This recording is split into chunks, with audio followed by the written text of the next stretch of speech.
Brought to you by Agilus Diagnostics.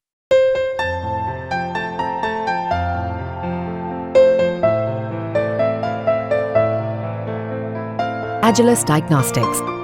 Uttar Pradesh की राजनीति में एक बार फिर से सियासी हलचल की आशंका जताई जा रही है और ये सब क्यों हो रहा है, आपको पूरी कहानी इसमें बताते हैं। ऐसा इसलिए क्योंकि उत्तर प्रदेश के सीएम योगी आदित्यनाथ ने ऐसा बयान ही दे दिया।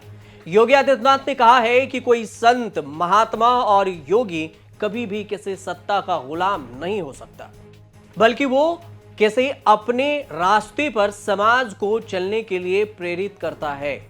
ये योगी आदित्यनाथ का बयान है। पूरा बयान सुनिए आप पहले, उसके बाद आपको पूरी कहानी बताएंगे। यानी ये चीजें दिखाती है एक संत और एक योगी सत्ता का गुलाम नहीं होता है, बल्कि वह अपने कदमों पर उन्हें चलने के लिए मजबूर करता है। और यही कार्य आज से 425 वर्ष पहले इसी रामगढ़ गांव में जन्मे पूज्य बाबा अघोराचार्य कीनाराम जी महाराज ने अपनी दिव्य साधना के माध्यम से हम सबके सामने प्रस्तुत किया।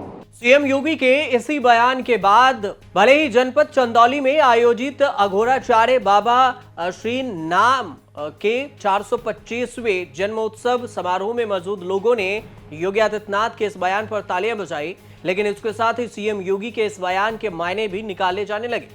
आखिर वो इशारों में क्या कहना चाह रहे थे? ऐसे पहले जब एक बार उनसे पूछा गया था कि दुनिया सवाल करती है कि भगवा वस्त्र पहनकर राज सिंहासन पर बैठे हुए हैं, इस पर योगी आदित्यनाथ ने कहा था कि वे भारत की वास्तविक परंपरा रही है। जो लोग भारत को नहीं समझते वो ऐसा सवाल कर सकते हैं, लेकिन इस देश का योगी ही राजयोगी बना है। उस राजयोगी के रूप में दायित्व का निर्वहन दिल्ली में मोदी जी बैठे हैं और उन्होंने उत्तर प्रदेश की जिम्मेदारी मुझे दे दी है। सीएम योगी आदित्यनाथ के बयान के मतलब इसलिए भी निकाले जा रहे हैं क्योंकि हाल फिलहाल ही राज्य के सीएम को लेकर जो घटना घटित हुई है उसे कुर्सी की मोह माया से जोड़कर देखा जा रहा है कि सीएम की कुर्सी से ऐसा क्या लगाव जिससे ये बयानबाजी हो रही है।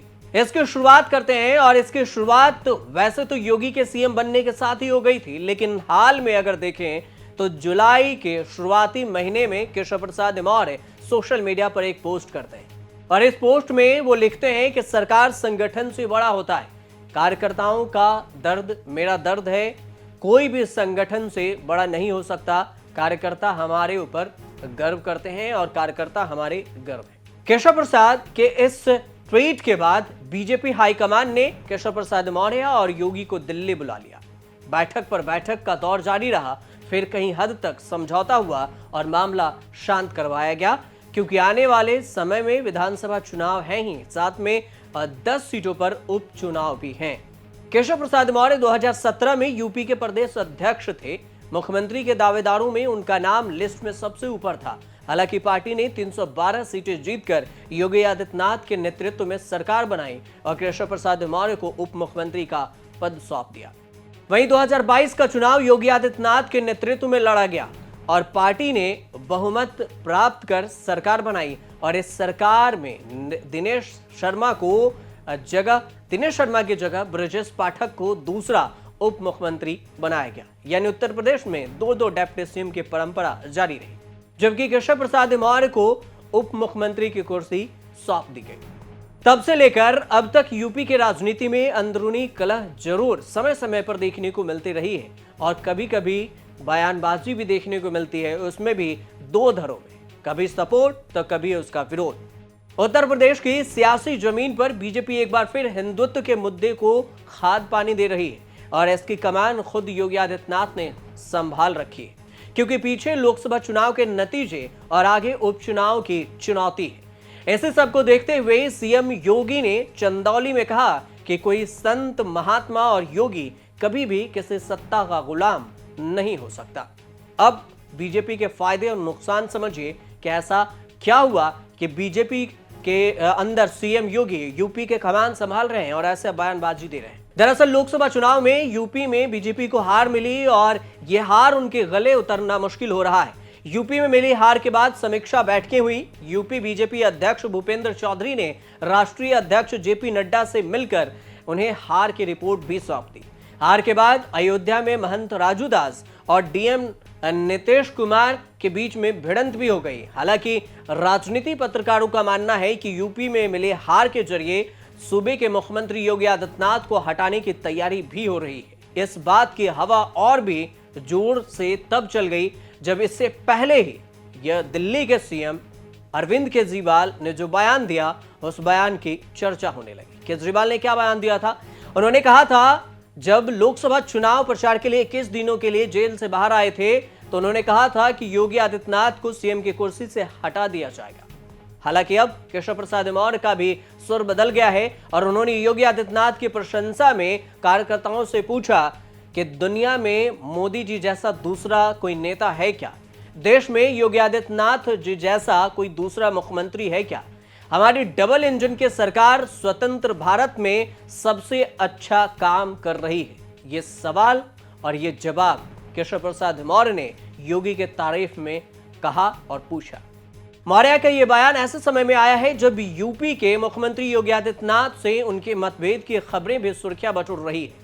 कयास यहां तक लगाए जा रहे थे कि यूपी में बीजेपी के सरकार में बड़ा बदलाव हो सकता है।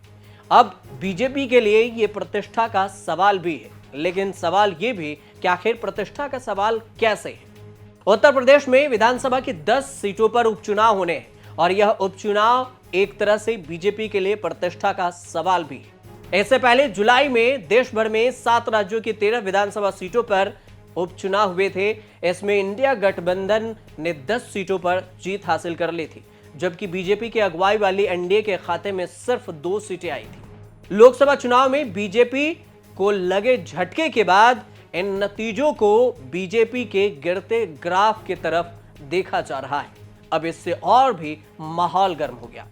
राजनीतिक तौर पर अगर देखा जाए तो उत्तर प्रदेश देश का सबसे बड़ा राज्य है, लेकिन इस साल के लोकसभा चुनाव में उसे राज्य में बड़ा झटका लगा और उन्हें सीट कम मिली।